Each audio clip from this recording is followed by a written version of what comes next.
We didn't get there yet. Is it? That's a good question. Is Jewish only religion? No. It's also a people. Right. And the nation state as well, right? Kind of.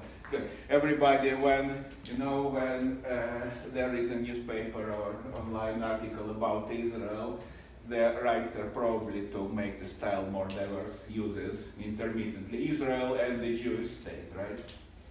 Nobody said Germany and the German state, right? Or Denmark and the Danish state, but with Israel it always works. But yeah, you're actually right. And we just need to go through some thought process and figure out how do you determine what is a Jewish language.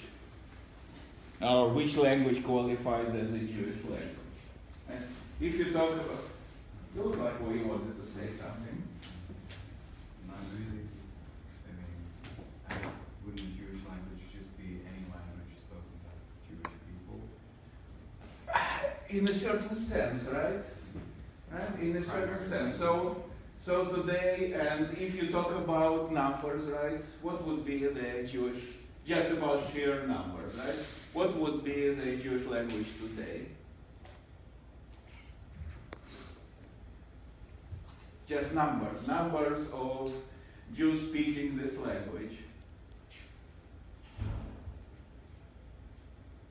I would say probably English. Right? If you think about it in terms of sheer numbers, that would probably be English, because United States, Britain, and all over the world, a lot of Jews, millions, maybe more than 6 million Jews, probably more than half of the Jewish population worldwide speaks English. However, right, English is not just the language of the Jews. Right? A lot of other people, as we know, speak English. But if you talk about a language that is spoken only by the Jews today, that will definitely be Hebrew, right? If there is a Jew who does not speak a language of some other people, there is a very, very good chance, almost 100% chance, that would be Hebrew. That is, right, so Hebrew today definitely is the distinctively, uniquely Jewish language. However, not so long ago, definitely 100 years ago, probably even 80 years ago, maybe even 70 years ago, which is just a blink of an eye in terms of Jewish history, which counts thousands of years. If you ask anybody, what is a Jewish language? The answer in most cases will be different.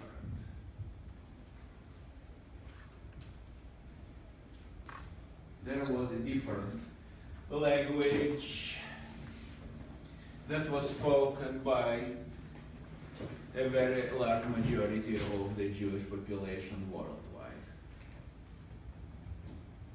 Even a language with a more appropriate name.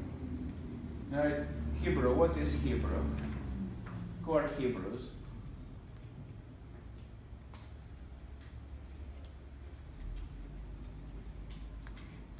Are there any Hebrews around today?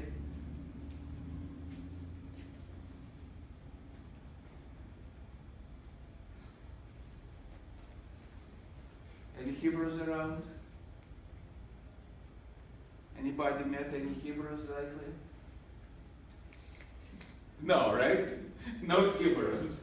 No Hebrews. This was a term that is used not actually that frequently in the Bible of the ancestors of the Jews that lived some 3,000 or 2,500 years ago. That's very, very distant ancient times. But there is a language that was 100 years ago, even 80 years ago, spoken by a large majority of the Jewish population, a language that was actually called Jewish.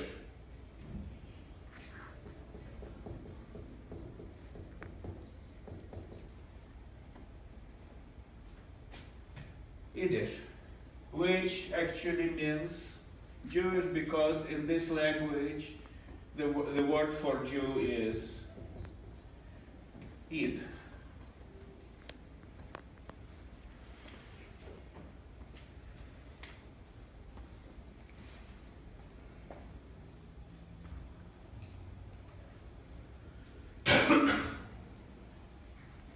And if you ever heard this language, it sounds nothing like Hebrew. Sometimes, from time to time, you will catch, if you know Hebrew, you will catch a Hebrew word there.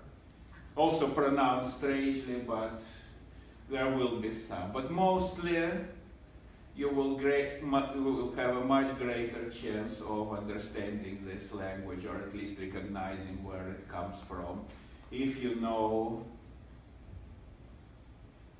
Any guesses?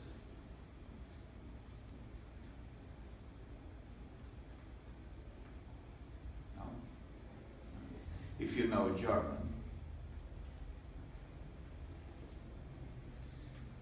Now, how on earth did this happen? And that is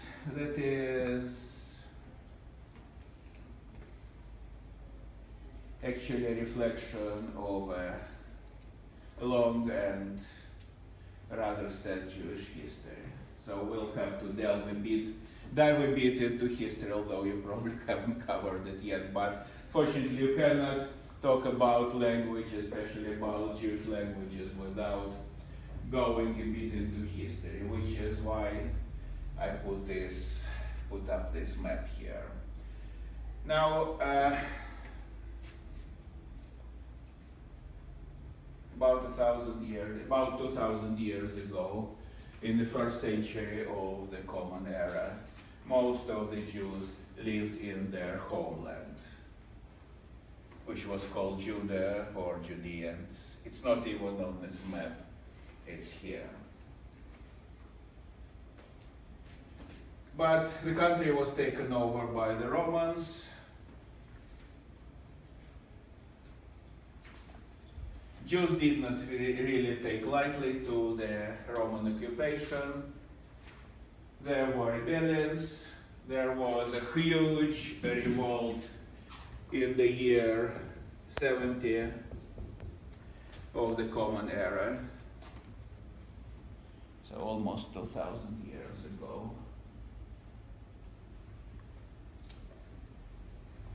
Believe it or not, a nearly won.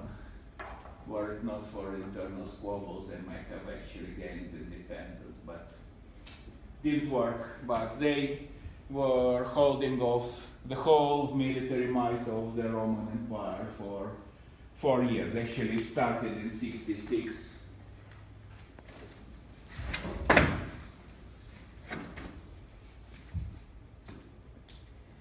Started in 66, and it took Romans 4 years to quell this rebellion. After this rebellion was quelled, the Romans took measures in order to try to prevent something like this from happening again. So they took much of the population and forcibly deported it out of the homeland.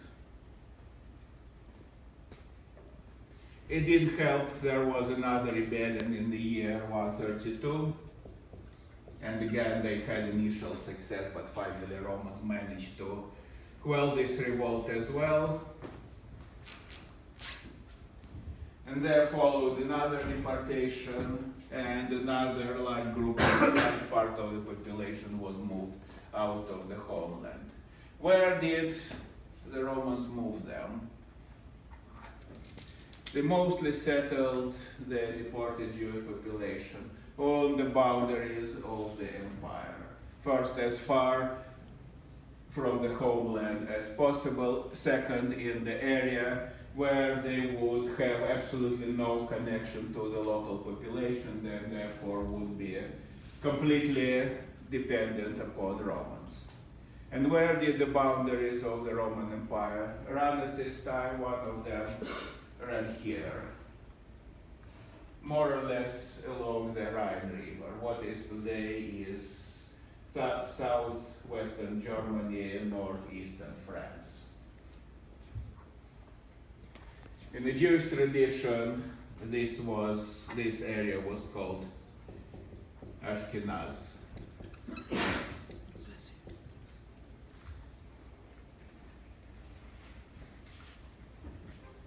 And that group became a very distinctive and eventually dominant group of Jews that became known as Ashkenazic Jews.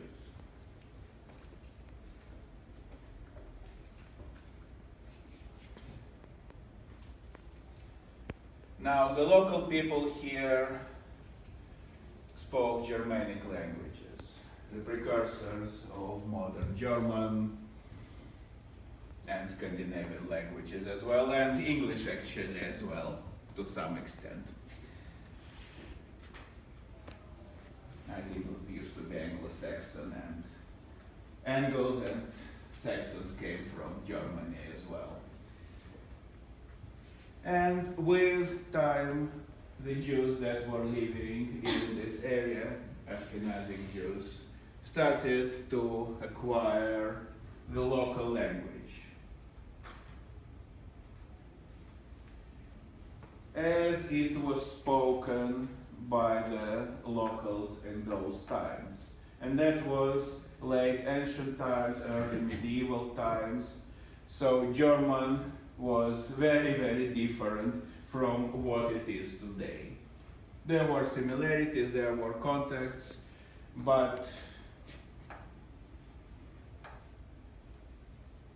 it was just as different as, say, what was before Middle English? Early English, or? Yeah. Yeah, like early English. Like Beowulf. You can recognize that it's English, but it's difficult even to read it, not to mention to speak it. Same thing here. So Jews started to talk these languages as it was spoken in this particular corner of Germany in the early Middle Ages. But they also brought a twist into it. First, of course, they still remembered Hebrew, which was their native tongue and which they still used for religious services, for liturgy, for worship in the synagogue, and also for religious writing. So they brought in quite a few Hebrew words into it. But second, and even more interesting, in order to write the language that they started to speak, they still used Hebrew alphabet. So here we have a Germanic language written in Hebrew alphabet.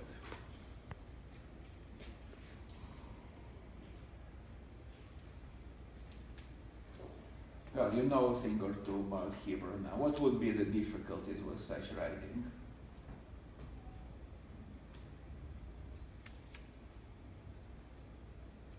Vowels. Exactly, right? Hebrew, as you already know, doesn't have vowels at all, which is kind of great when you learn the alphabet because you only have to learn 22 characters, which is probably the least in any existing language. Stupid Russian has 33, believe it or not. English has 26. Good, but 22 is even better. But it's also annoying because you need to learn how to read without vowels.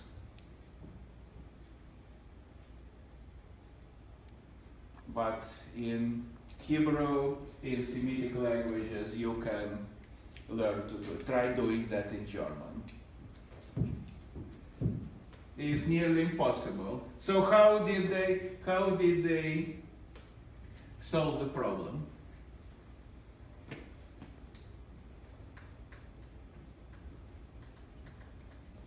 Did they just come up with new letters or words to put into the alphabet to kind of compensate? A bit, but not really the letter, but rather small signs.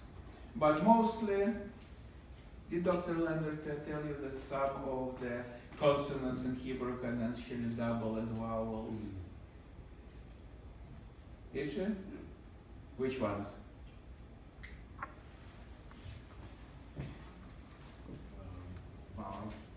Right, so let me put it, let me put it here.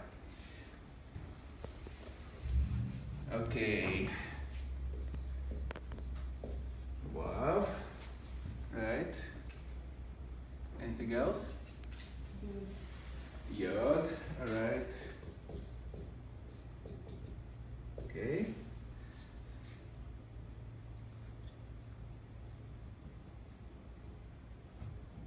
Two more.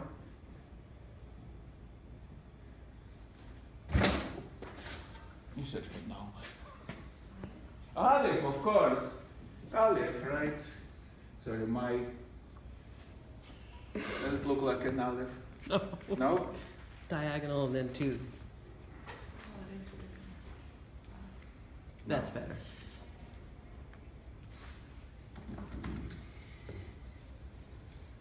Believe it or not, I never learned block letters in Hebrew. I only know cursive. Okay, let's... Diagonal to the right. From top left to bottom right. Yeah, and then just a slash on the right and a slash, yeah, all right, that's fine. They know what you mean. My artistic abilities. And another one. Ein, right? Ein.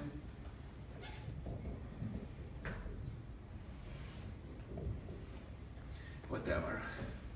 They have the sheet. Right. No, that's also an I mean, it's interesting how your personal biography becomes a part of history. And I learned to write Hebrew in Israel, and in Israel nobody cares about teaching you how to write block letters, because nobody writes in block letters. You learn cursive. You learn to read block letters and write in cursive. So you have four, right? You have four consonants that double as vowels. And how many do you need? How many vowels do you need?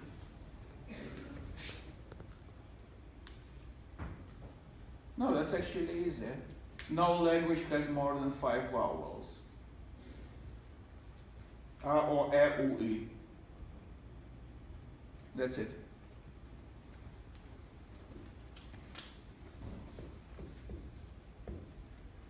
So this became U. This became I.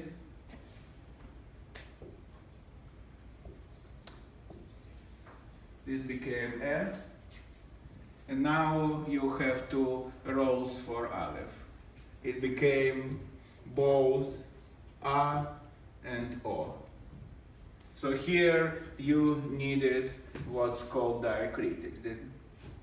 That's next week's, that's what I just passed out to them. Okay. These The tiny sheet that I just handed out? tiny signs that are under the line. If you write it with this thing under the line, it's O. If you write it with this thing under the line, it's A. Yeah. Maybe the other way around. No? Right. That's right. Yeah. So, here is something from an Yiddish newspaper. And that is actually a headline that announces a very, very well-known event that even became a subject of a major movie some 15 years ago.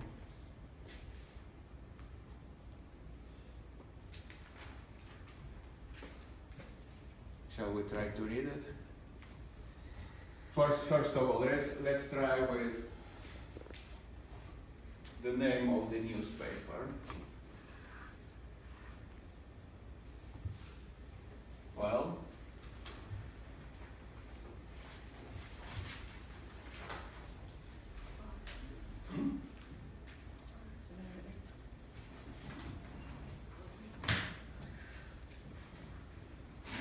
give me something. Give me. You can do it letter by letter, or you can try the whole thing. Now, here is one twist, right? In order to indicate that vav can also work as a consonant, of course, right? So, in order to indicate that it works as a consonant in Yiddish, it is double. So, double vav will be v.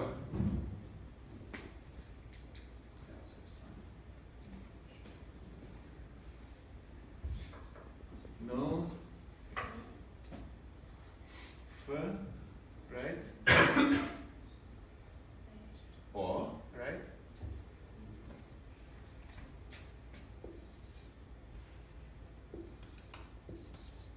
Right? This thing. Other way around. Yeah. O is the kamats. Right. For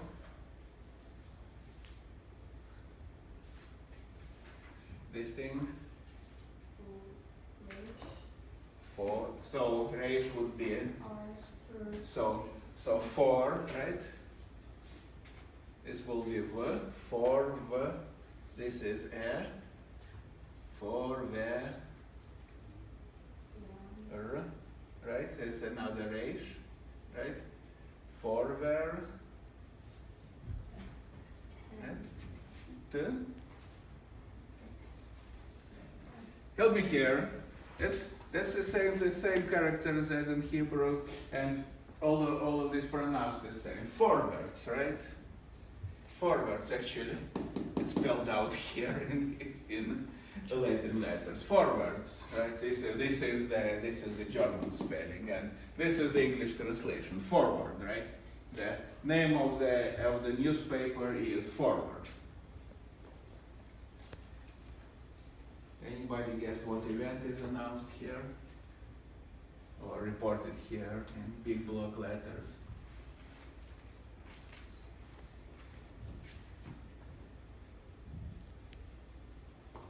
If you make out the last word, you might have it. Yeah. Exactly.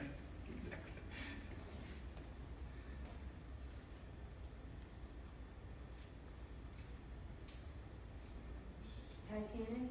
Yeah, good. Who said that? She deserves extra credit. Okay, got it. Abby. Right? Yeah, that's the thinking of the Titanic, as I said. Die schreckliche, right? The schreckliche is German for terrible, right? Tragedie, right? Tragedy, founder of the Titanic. Easy? No. You can learn it. If you know Hebrew, you can get used to it.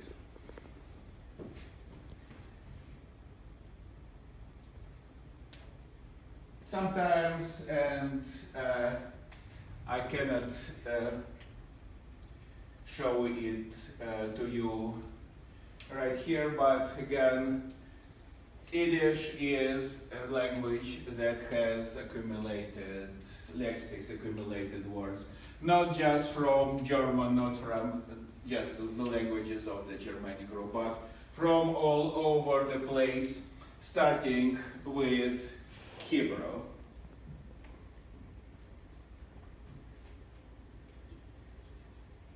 Here is one example to you. The native speakers of Yiddish used to, and some of them still do, refer to it endearingly as mama's tongue, which in transliteration, I won't torture you with Hebrew alphabet, but in transliteration it would be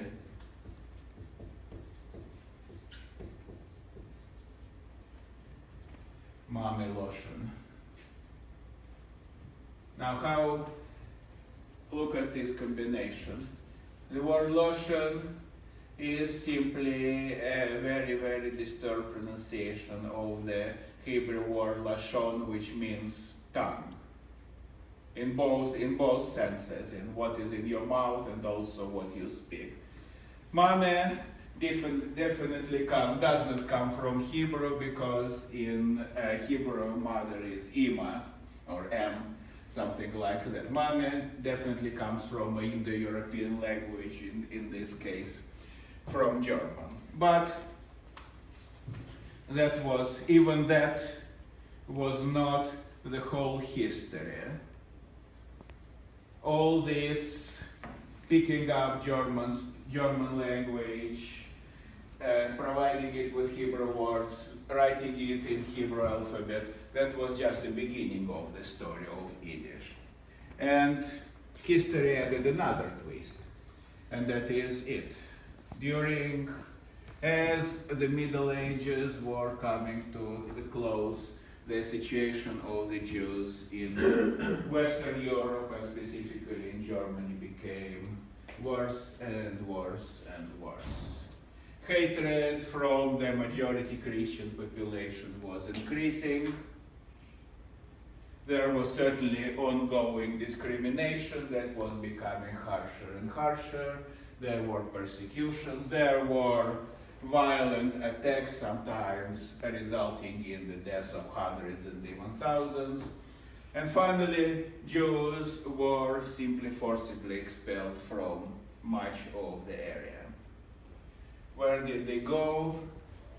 They moved east, especially to the territory of what in those times was Poland. And in those times, Poland was much, much larger than it is today. It was basically the dominant power in Eastern Europe. Even today, Poland actually is a major country. It's large and it has very substantial population. But in those times, it controlled what is today Lithuania, Belarus, Ukraine, even parts of Russia. So it basically was, all this area was Poland. And for a time, Jews were welcomed there. So most of the Jews who were moving from Western Europe, from Germany, settled in Poland. What happened as a result? They started picking up local languages as well, only to a more limited extent. They kept Yiddish, and Yiddish remained basically a Germanic language, but they also picked up a lot of vocabulary from Polish and Ukrainian and Russian and Belarusian and Czech and Slovak and Hungarian and more. And the way the language was pronounced was also affected by the local manner of speaking. However, grammar and syntax became frozen. In Germany, German continued to evolve. In Germany, German continued to progress towards what we know today as German. But Yiddish stopped in its development. And here is the result. In the beginning of the Middle Ages, Yiddish was just German spoken by Jews. At the end of the Middle Ages and the beginning of modern times, it became a separate Jewish language, which Germans can understand with some difficulty when it is spoken, not when it is written, because you need to know Hebrew alphabet, but they can understand it with substantial difficulty when spoken, but they would not identify this language as real German. This is when it actually becomes Yiddish.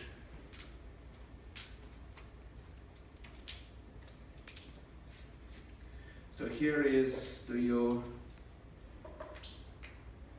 one example of how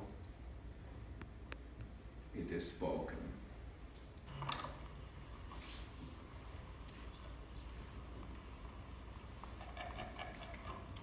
Nu gaan we nu, hoe dat zijn hebben die vandaan, hè? Ja, wir haben doch alles geschmiedet und meine Geschäften wissen das nicht. Das ist mir Perik, Shalom, Shalom, Shalom. Als het al genoeg ja, dat is er aan het. Dat is meer dan een grammatica, dat is de werende. Toen is de Brenda zoeken dat ze geen niet mischen. Als de moesel om zich aan mischen, dan maar met boor, ich muss es mir suchen. Deine Shische Prepetschik. Da bin ich kabost des Fertig und jetzt singt sie mir. Und das ist ihre zweite der Junge. Ist den System in sich erholen, wie so Gschive der Wurren begeulen. A jeder hat Namus recht. Maar het vindt die gleur, is hij door met je melkige borst. No. Eschen, Eschen. Oh ja, Fertig ist interessant. Da kann man gut schon wieder daher. Dat is ook allemaal goed voor de wereld. Jij zei gas. Здравствуйте, батюшка! Здравствуйте! Здравствуйте! That's Russian. But now the Russian priest will start speaking Yiddish. Geschäft macht er mit dem Gamma. Bestimmt er mal sie auf der Her. Die батюшка! Здравствуйте! Was ein Gas, ein Gas, батюшка! Was machst du das? Ist der Respektabel, ist der Klimantabel. Voor Stutterreiner zu verwolta Kichtin, wie es lebt sich mein Schuppen Terrell auf dem Gut. Fein, ist du versinn. Potato, Kim, es habe es Rupli, nicht gleich die Sommermiller. Kim, Potato, Kim.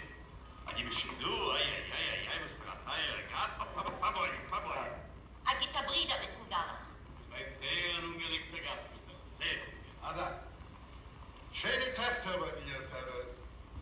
Es gibt aber heraus, dass sie müssen umkommen, was ihre Eltern sind. Ihr macht sich also ein paar Gnocchis, Leibzadakis, mich schert sie die schöne Zepse, und sie werden Fabianet in der Welt, in jener Welt. Die weißt, was ich an ihr sagen, Potato.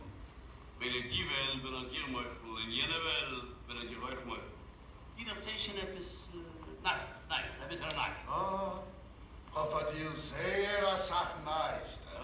Und sehr a Sach neist. Stimmt, so lecker. Eis will ich, Sagt sie da was mit nur. Mama. Golde, den uns hat einen Gast bringen hier. Nee, ein ingerechter Gast. Nee.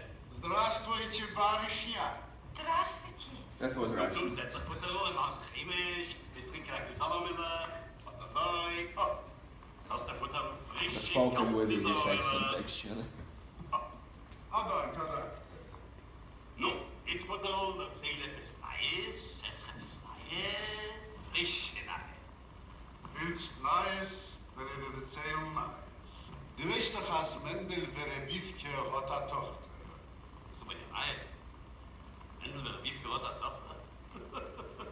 Mendel wäre wie gehört hat Tochter. Mendel wäre wie gehört, nicht du gedacht. Nicht war geschmieden gedacht, an irgendein selbst so ja 7 Tächter. Aber Tächter, als wenn Pussig steht, weil es ruhig sind sie abholen. Die Tächter, um sich zu wachsen. Du Tächter, ob ich einer mit denen Batu gegessen sehe, im Banach wachsen. Is er dem Mendel Verebivkes Tochter hat sich verliebt in Anton, dem Jesnik Sindu, in nennt sie, wie sie steht, in Geld. Oh ja, fertig ist der Mama. Die sitzt da vor einem Schledigfutter, oder? Ich hab's Fischlöcher in so Blottke. Was ich mir so in Berg, im Koin, kein ich. Nicht so kein Fisch, ist Blottwitz, ist euch an.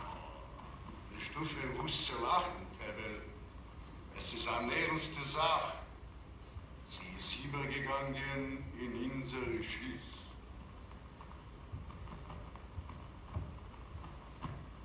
Das meint ein bisschen Dame Schiss. Bist du ein Krieger, Pebble? Wie wollt ihr wehen, wenn deine Tochter Primär. Verliebt sich in eine Inseliten, im will mit ihm Hasselaugen. Ich weiß, ich muss dann hören, mein Schiefer, ha? Weil die rennt von der Uhren bei ihrem Kerze der Biere. Erst da schon gesagt, der mit mir von ihnen da zu treffen und zusammen sagt, ist einzeln gewesen. Oder mein mir sich soll leben, oder mein Kind soll besser an der Erde ran, oder wir sollen beide an ein bisschen bestimmen. Also wenn Pusik steht, Tumis, Nafschi, im Verlichten. Wenn Tevi soll er verloben, 10 Töchter, wo von allen 10 gemickt werden die Kapure, in der eine für sehen oder Schmarrn. Oh,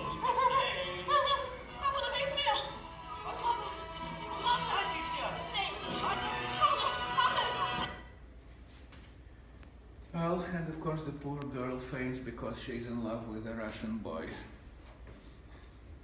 which was, in those times, was a difficult problem, let's put it this way. So this is a movie made in the United States in 1939, but with actors whose first native tongue was Yiddish.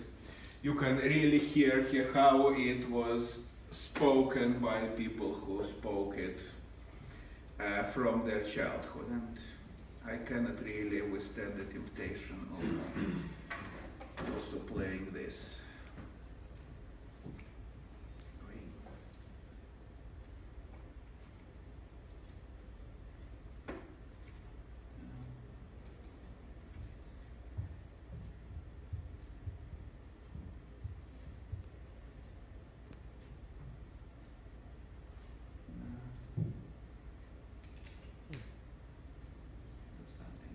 Yeah, maybe just copy and paste it into a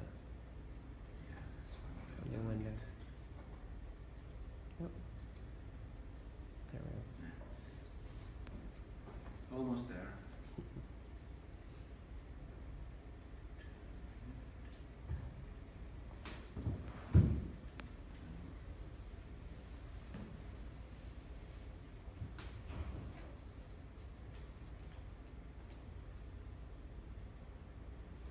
Install faster computers here.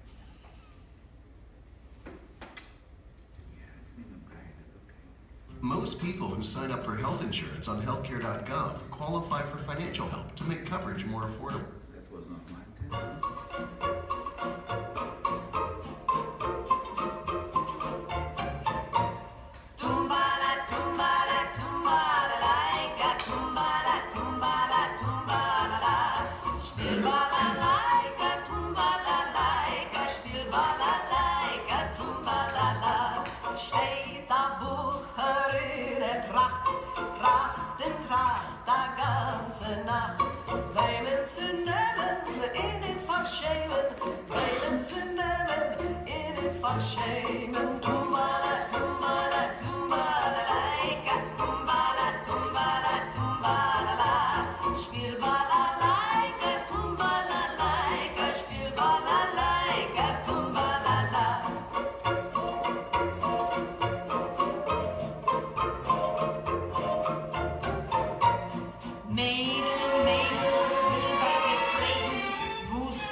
Well,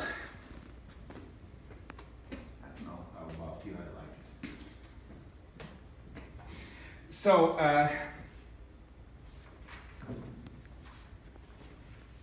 now, until late 18th century, so for a very, very long time, Yiddish was mostly a spoken language.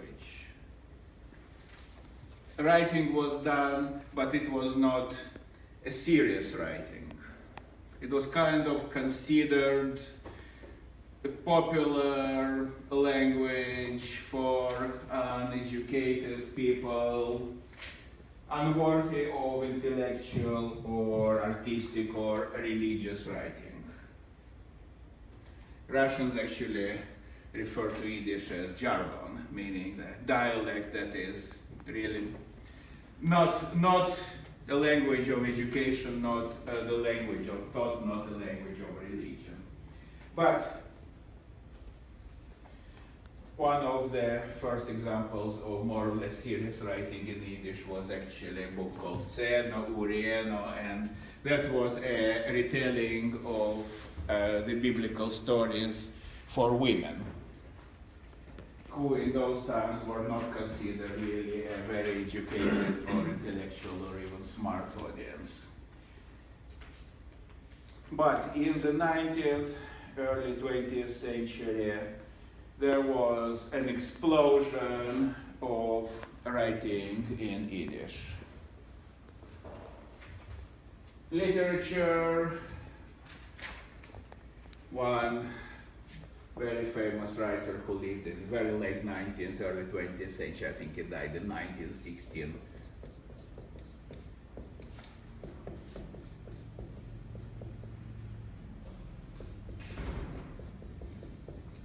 Shalom Aleichem, that was his pen name. He was actually Shalom Rabinovich, but he took this name Shalom Aleichem, which means peace to you in Hebrew and Yiddish. And he created this character, Tevye, the milkman, whom you saw in this movie. And if you ever saw the famous musical Fiddler on the Roof, it's very loosely based on Shalom Aleichem stories about Tevye. But he was not the only Yiddish author. There was a lot of others active in Eastern Europe. There was theater in Yiddish, there were newspapers in Yiddish, music, songs, and even movies, as we have just seen. Here is it. Is it just coincidence that Salam Aleikum means the same thing? That's a good question, actually. They're cognates in Semitic language. Is that like just coincidence? No. A cognate means that they're from the same exact root. In Semitic languages, they what, share. You are talking about Arabic? Yeah, it's in Arabic. Yeah. It's Salam Alaikum. That's the same thing. They're very closely related. It's the same linguistic group.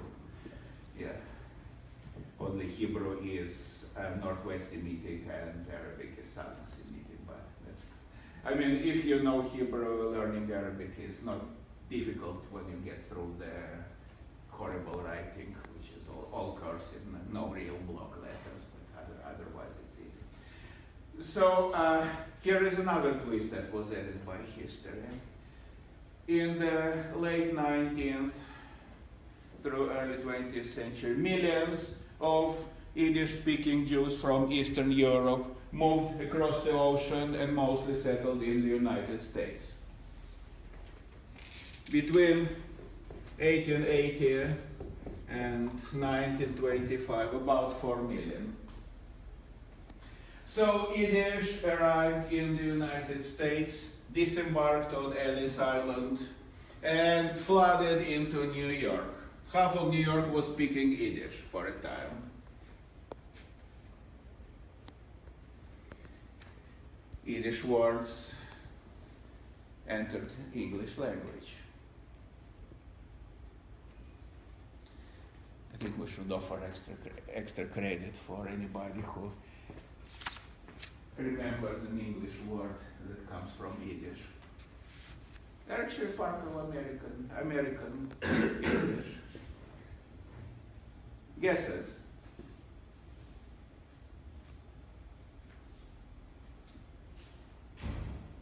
I'm sure you know a lot of them. Kosher? Well, kosher is actually Hebrew word, but it entered English through Yiddish. Yes, good. More?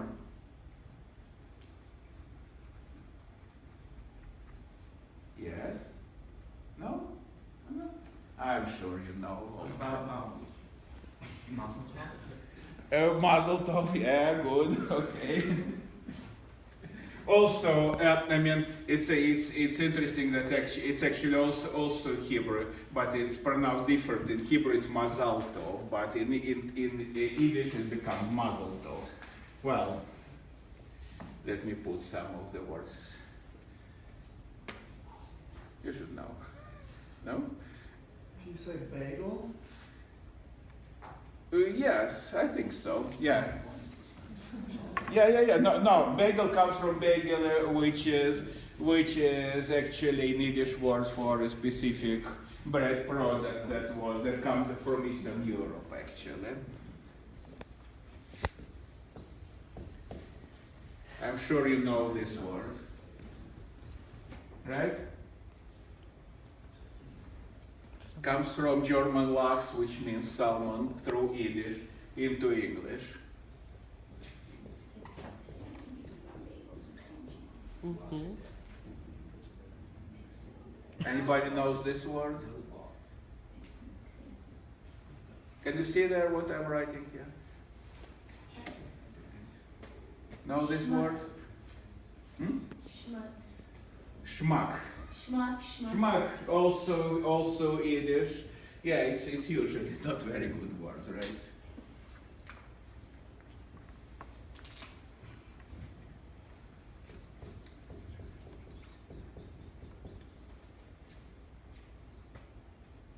I didn't even know that it was a Hebrew word. I thought it was just kosher English word. Meaning expert, right? Someone who is knowledgeable in something. And no, you certainly know this one.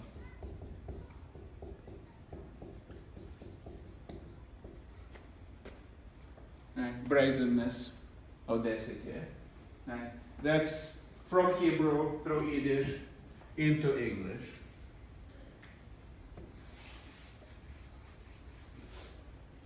And now comes the last twist, and that is the saddest one. Again, 100 years ago, everybody would say, Jewish language, Yiddish, definitely. Today, very, very few people speak Yiddish.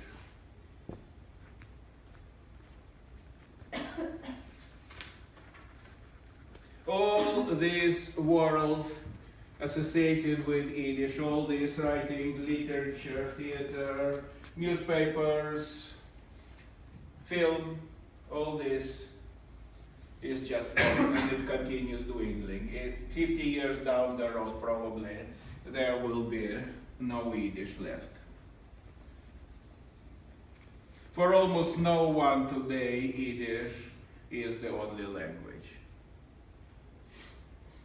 Writing in Yiddish today is what's called in English tour de force, right? It comes from French. It is really requires commitment and effort in order to do that. I knew one guy back in Israel who makes a point of writing in Yiddish, but that is just his personal commitment or his personal interest, and it really requires a lot of effort.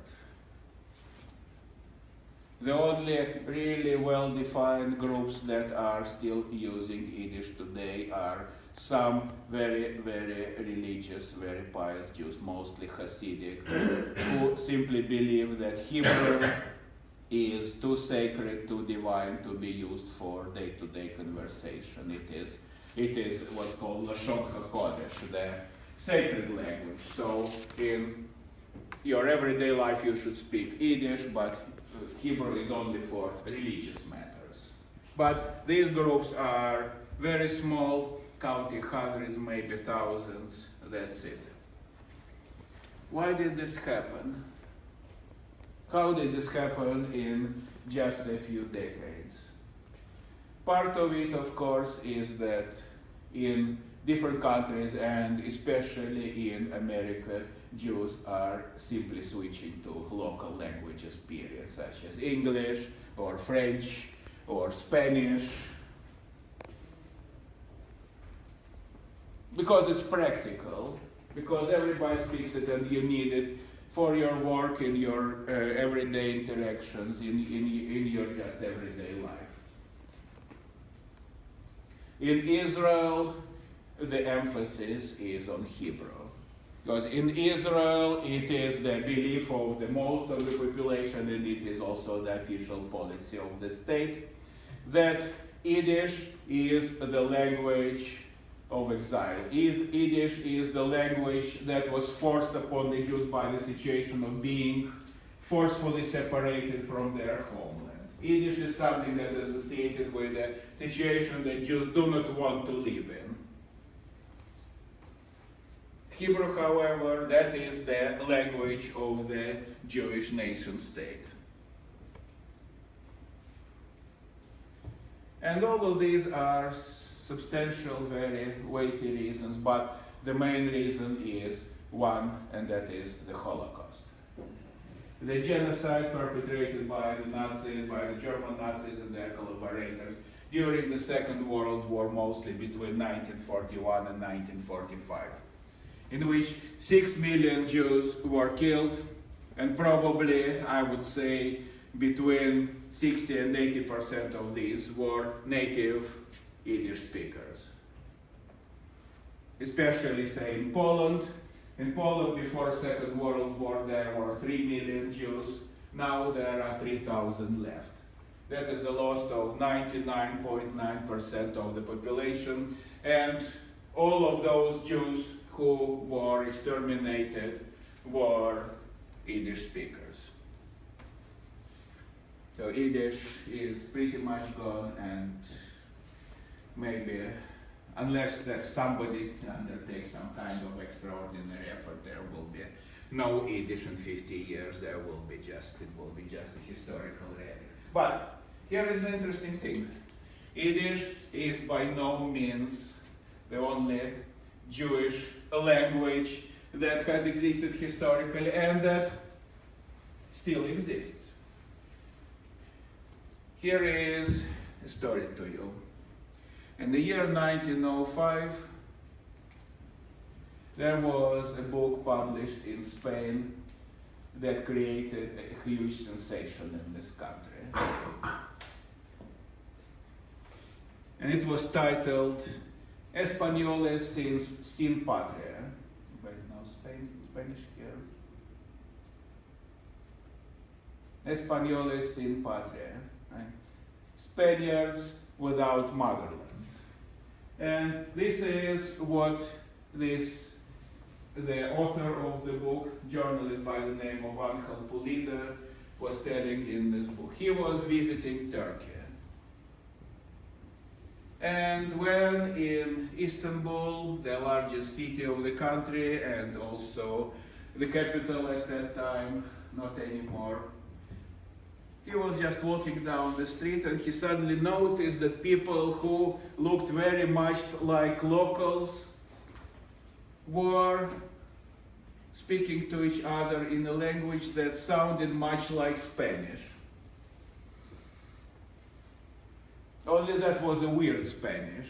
The Spanish that had not been spoken for centuries by that time, by the beginning of the 20th century.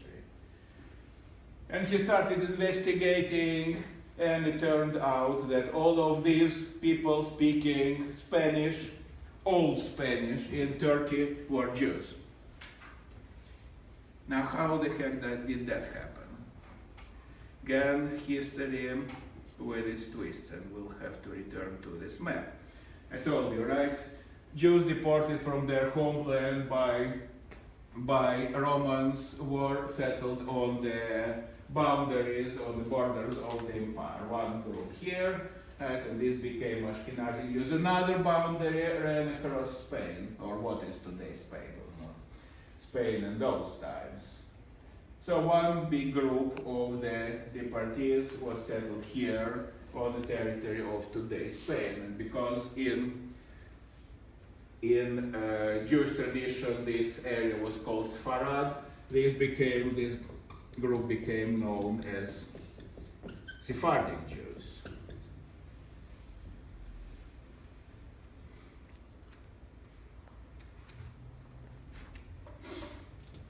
And again, it became a story that was very much like the story of Yiddish.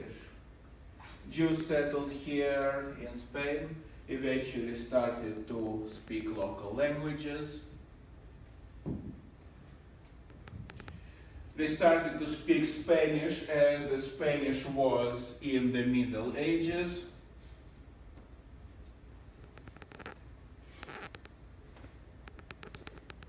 They also used a lot of Hebrew words in it, and they used Hebrew script to write it, only that was a different kind of Hebrew script.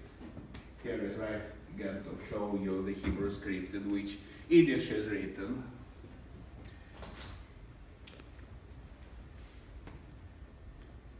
And here is the Hebrew script in which Spanish Jews were writing their language.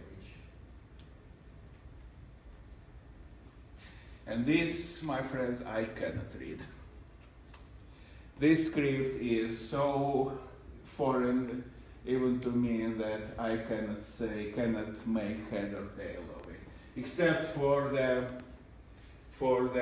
title, which is also in the language that Jews were speaking in Spain. It said, Esta romanza viene de Bosnia del Secolo. Right? Whatever it is. Right?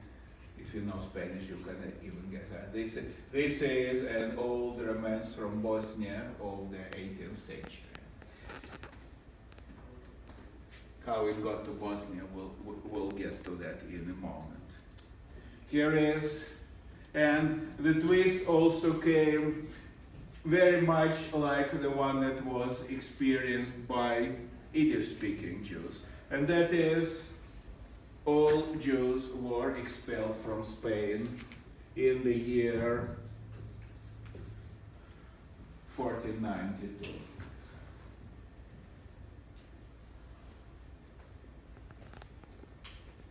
A famous year in American history, right? Actually, it was almost an uncanny coincidence because Spanish Jews were given until August 1st, 1492 to either convert to Christianity or leave the country or be killed. And Columbus set sail for America 2 days later. Where did they move? They moved to, we have to return to the map again, map is important. Right, they were expelled from Spain. First they moved to Portugal, but then they were expelled from there as well. They moved to other Mediterranean countries, but especially they moved to what was called in those days Ottoman Empire.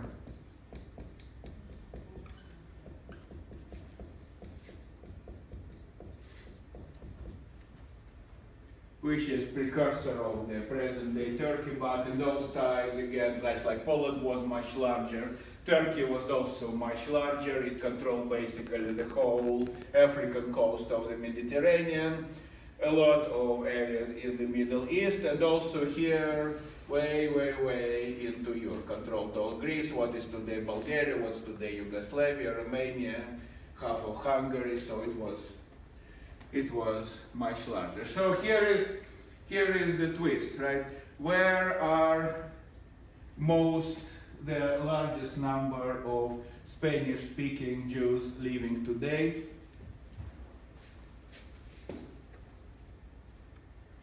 In Bosnia.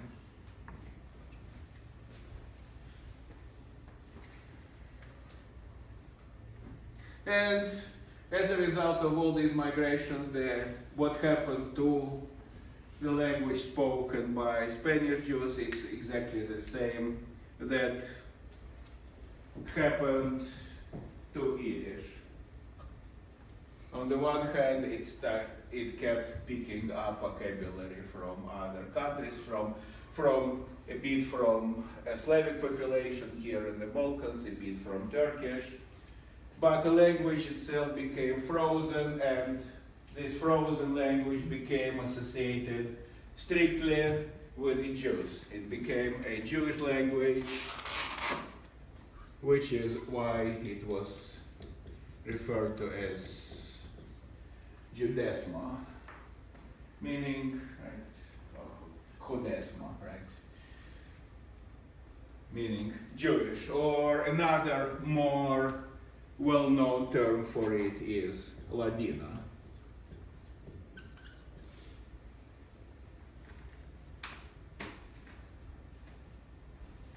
Right. The same root and the same idea behind it as in the term Latino today in the United States. And also developed its own literature, its own press, less so than in Yiddish, but also very interesting. And ultimately the same fate as Yiddish, Ladina today is quickly disappearing. For exactly the same reasons as Yiddish, minus the Holocaust, because most of the Ladino speakers were not affected by the Holocaust, only a few here and there.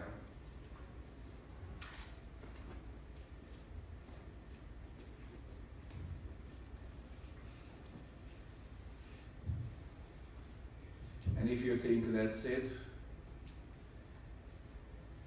you'll be disappointed.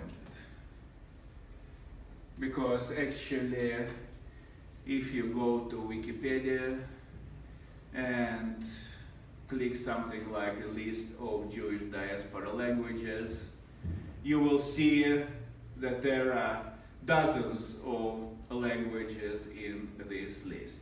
Because it was happening everywhere where there was a Jewish population living among a much larger majority non-Jewish population. They acquired the language of this majority and then eventually turned it into the specifically Jewish language. So just to read from, and that's not all of its list, but all of these languages are now known with starting with Judeo, meaning Jewish something. So here comes Judeo-Arabic. Right? A lot of Jews, you don't really have to write all of this down. I'm sure Professor Lander will not make you memorize all those, but just to impress you with the sheer number of these languages. Like Judeo-Arabic, a lot of Jews lived in majority Arabic-speaking countries, and they developed their languages. And Judeo-Arabic actually has several, almost half a dozen different dialects. Judeo-Berber, believe it or not, right? There was a population, there still is a population called Berbers in North Africa, and some of the Jews lived in the areas populated by Berbers and developed their own languages based on Berber. Judeo-Provençal, what is Provence, right? The southern part of France that used to have its own language, very different from French. Judeo-Catalonian, Today Catalonians are demanding independence, claiming they are not really Spaniards, although they have been part of Spain for a lot of time, but their language is really different from Spanish. Judeo-Portuguese, Judeo-Greek, a language that flourished in the early Middle Ages, and therefore we know really little about it because that was the Dark Ages. Judeo-Kurdish. There is a large Kurdish population in the Middle East today, spread between Syria, Turkey, Iraq, and Iran. There used to be a Jewish population in those areas. Judeo-Persian. There used to be a very, very large Jewish community in Persia. And today's Iran remains one of the very few majority Muslim countries still has substantial Jewish population. And Judeo-Persian also had several dialects because it used to be a big country. Judeo-Bukharan, you won't even guess where that was. Right? Where was a place called Bukhara? Central Asia. That was kind of also, Bukharan language is an offshoot of Persian language, but very different, and there was a political state, an emirate called Bukhara in Central Asia. There was Jewish population there. They also developed their own language based on the local. Judeo-Georgian, right, the country of Georgia in the Caucasus, also still has a substantial Jewish population with its own language. Judeo-Malayalam. Where is Malayalam language spoken? That would be India, my friends. Jews even got there. And quite a few others. That is basically tracing the history of the Jews outside of their homeland. Because for almost 2,000 years, the vast majority of the Jewish population lived outside their homeland, among much larger populations that spoke different languages, and eventually it was Jewish population spread all over Eurasia, all the way from Britain and Sweden and Norway, all the way to Algeria, Morocco, and then into Iran and India, and even China.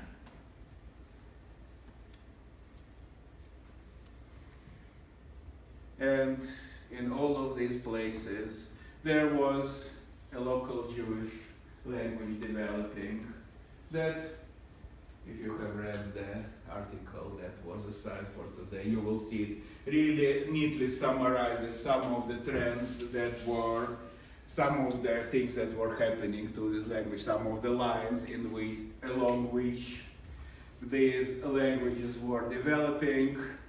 And I don't remember actually where that article mentions that or not, but today all these languages are either already disappearing or have already disappeared, such as Judeo-Greek, for example, doesn't exist anymore. There are no native speakers of it, or in the danger of disappearing very, very soon. Again, right, today, the vast majority of the Jews either speak the just pure and straight language of the countries in which they live, or Hebrew. So, that will be it for today. Questions?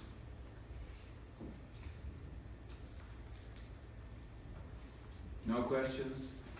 Well, I'm just going to say, is there a reason why when they moved to these other countries they wanted to create their own language versus just learning the other language? It's not really outlined. That is, the result of two kind of contradictory processes. First of all, right, they wanted to be able to communicate with the locals, right? So they learned local language. At the same time, on the one hand, Jews were never, just like any minority, they were never truly embraced by the locals. So they remained an isolated group, In an isolated group, a language is always a bit different. And sometimes, for example, why did they write in Hebrew characters in many cases? They did not want the majority to know what they're writing, because the majority always could use what they were doing what they were writing, what they were communicating about against it. They were always in danger of being persecuted. And you can find it even today. For example, I don't know, if you look at the English that is spoken by some populations that are socially isolated. For example, the kind of English that is spoken in inner cities. Some would say that is a different language, or at least that it is a very distinctive dialect, for similar reasons. I just want to make an announcement. There are a couple of announcements posted on Blackboard that have to do with required extracurricular activities that we have coming up this week, and then also extra credit opportunities that are coming up because we're having a week-long celebration of Judeo-Spanish, exactly what we were talking about here. So just check Blackboard so you'll know what's what. Okay? Thank you very much.